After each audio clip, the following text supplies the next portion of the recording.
The Americans left their evacuation dangerously late. 15 hours before Saigon surrendered, hundreds of Vietnamese besieged the embassy. A large number had been promised a seat out, but many were left behind. The helicopters in Operation Frequent Wind were heading for the American evacuation fleet lying off the coast of South Vietnam. Cobra gunships of the US Marines were supposed to protect the embassy.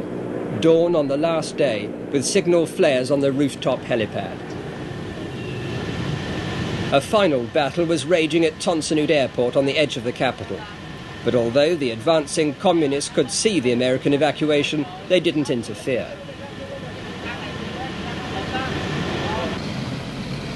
The last helicopter came in for a handful of US Marines, a humiliating end to the American presence.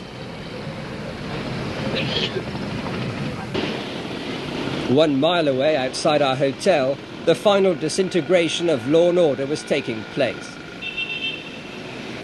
Groups of looters began straggling past with goods stolen from abandoned American quarters.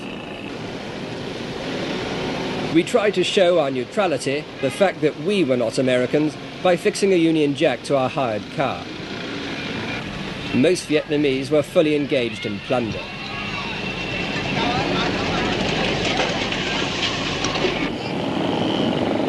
Minutes to 9 on the morning of the final American departure. The last Americans left the embassy complex about 25 minutes ago, and the fate of the embassy is very clear. It's now being systematically looted from floor to floor, and part of the building has been set on fire.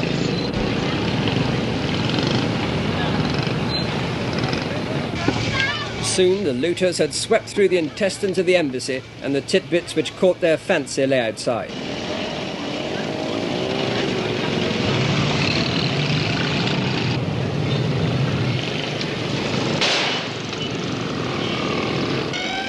The Fire Brigade was one of the few functioning institutions with officers who had stayed at their jobs. In the chaos, the cavalcade of President Minh drove by to broadcast the surrender of South Vietnam. The frenzy of looting went on, as if Saigon's consumer-mad people were extracting their own brassy revenge from the Americans, safely steaming off in the evacuation fleet.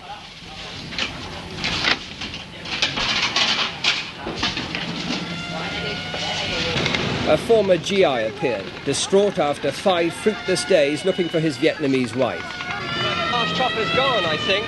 Well, is there any other way we can get the hell out of here? Maybe I can travel with you guys or something. We're staying down at the Caravel Hotel. There's some British correspondents Then you there. can do me a favor. But how come you missed the last chopper? I was at these people's house. It was curfew. You understand? Yeah. No. I've got tickets for the 2 kids. I've got some, papers for these people. They're Vietnamese? They're Vietnamese, but they're with me, and it means a lot to some other Vietnamese people back home. Can you do me a favor? If I can stay with you guys and get these 2 children with me? Yeah, sure. You've got some money for the hotel and so on? I'll get somebody. Sounds like an incoming rocket. We better get out. Okay. On Saigon's waterfront, people lost their common sense and swarmed on board ships, hoping to make the journey down a river that had already fallen under the control of the communists. Soldiers began to destroy or change their identity cards. In old Saigon, there was always someone to sell a boat ticket to nowhere or a new identity.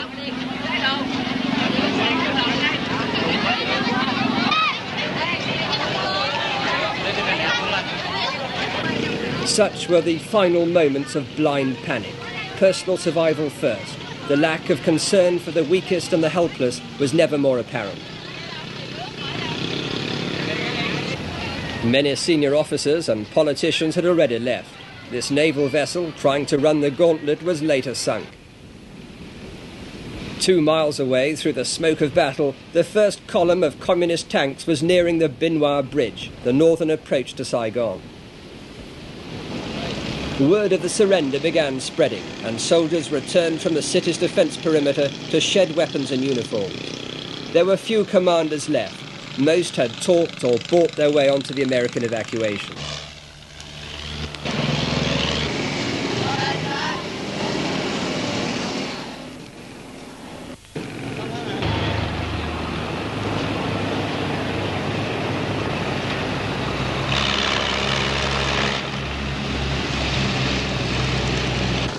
A handful of government tank crews and troops lingered at their positions, unaware of how fast the communists were advancing.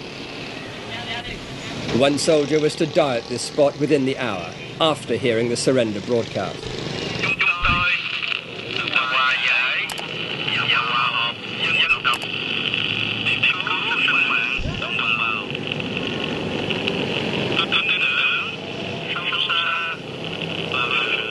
With the panache of a general pattern, the first North Vietnamese tank swept into Saigon. The men from the jungle had arrived. The last will and testament of Ho Chi Minh was being fulfilled. Though stricken with fear, the people of Saigon tried to react as if they all felt this was liberation. And the conquering tanks burst straight into the presidential palace.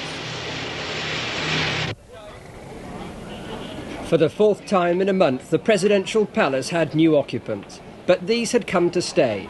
From start to finish, Operation Ho Chi Minh had lasted just 51 days.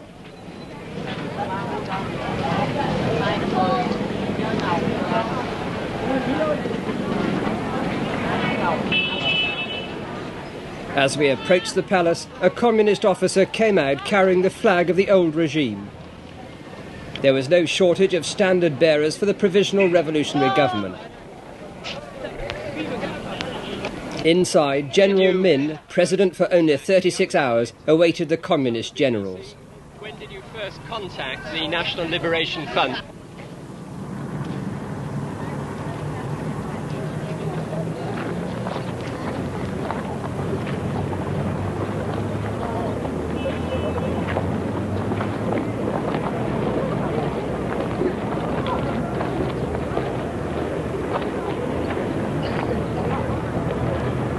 Stamping on the flag of the defeated army, the communist troops symbolically raised their own.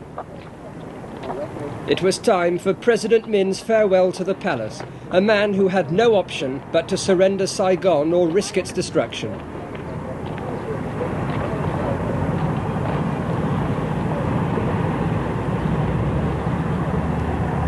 Near the Benoit Bridge, there was evidence that some South Vietnamese troops had put up a fight and knocked out communist tanks. A soldier we'd filmed an hour earlier was one of the last to die.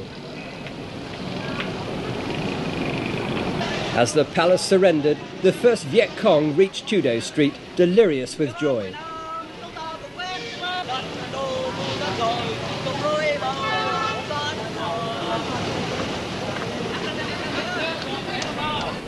For the first time in 20 years, the face of Ho Chi Minh was on display.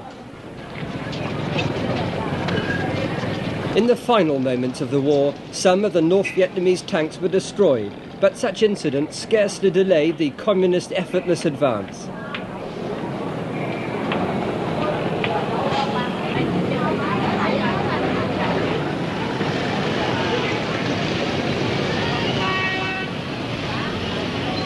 There were civilian casualties, people who had been caught in the crossfire of a tank battle, but overall Saigon escaped lightly.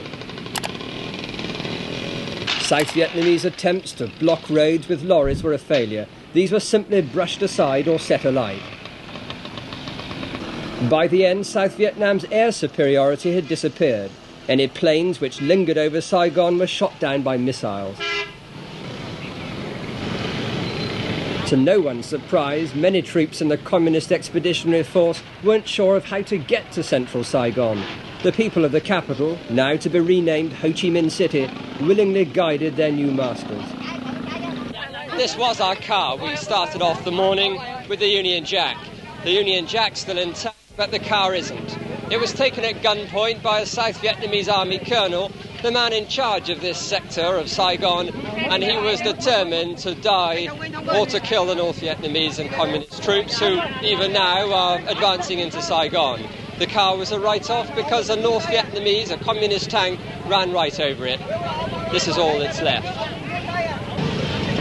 3 divisions of North Vietnamese were pouring into the capital, but they overlooked one factor: appalling traffic jams. It was a new experience for the highly disciplined communist troops. They hadn't realised that the tidal wave of humanity sweeping alongside them into Saigon largely consisted of looters who had raided a granary. Most were South Vietnamese deserters.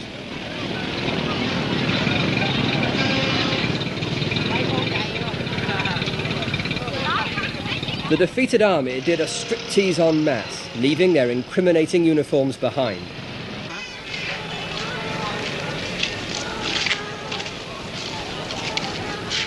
Tons of weapons, rifles and equipment were collected in heaps by student volunteers.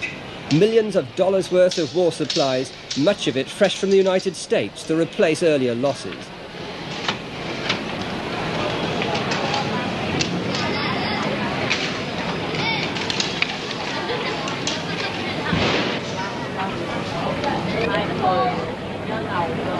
The American policy of Vietnamization had been swept into the dustbin of history.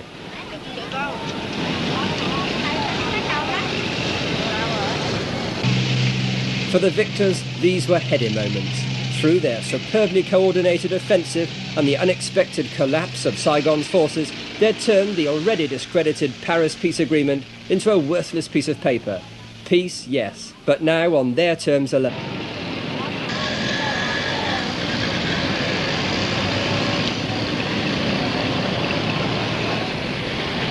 After the weeks of hysteria in Saigon about a possible bloodbath, it was heartening to see the Southerners trying to understand the conquering Northerners. Boy did meet girl. Generally, the troops were extraordinarily well-behaved and shy.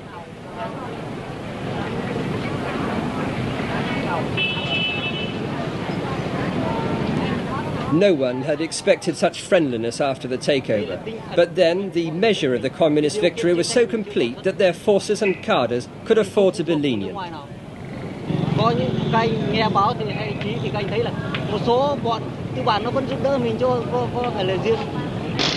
Street urchins selling the emblem of the Provisional Revolutionary Government did marvellous business. It seemed prudent to fly the new flag ourselves on our hired car, because there was no way of getting official papers.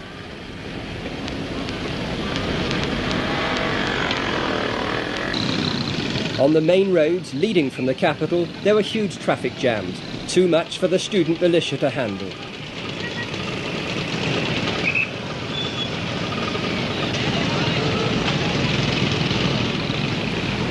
Completely spontaneously, without hindrance, thousands of people began returning to their homes. South Vietnam's own down-to-the-countryside movement was underway. Highway 4, leading southwest from Saigon, was littered with the debris of a defeated army. 3 South Vietnamese divisions disappeared in and around Saigon, leaving many of their vehicles. They ran out of fuel.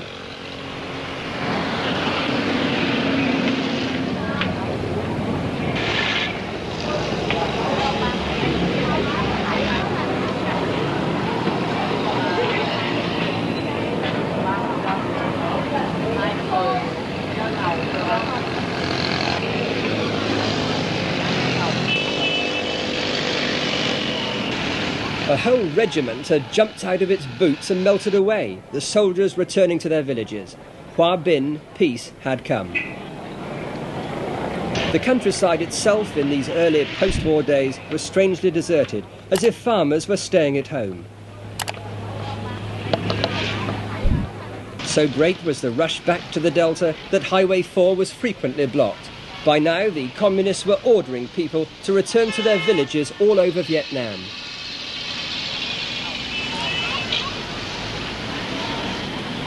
Yet another North Vietnamese armoured unit found itself blocked by traffic, this time a long way from home in the middle of the Mekong Delta.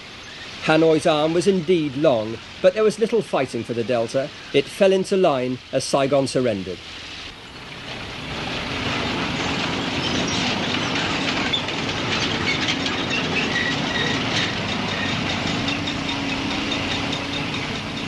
The big towns in the Delta, like My Tho, were quickly back to normal as returning refugees poured off the buses.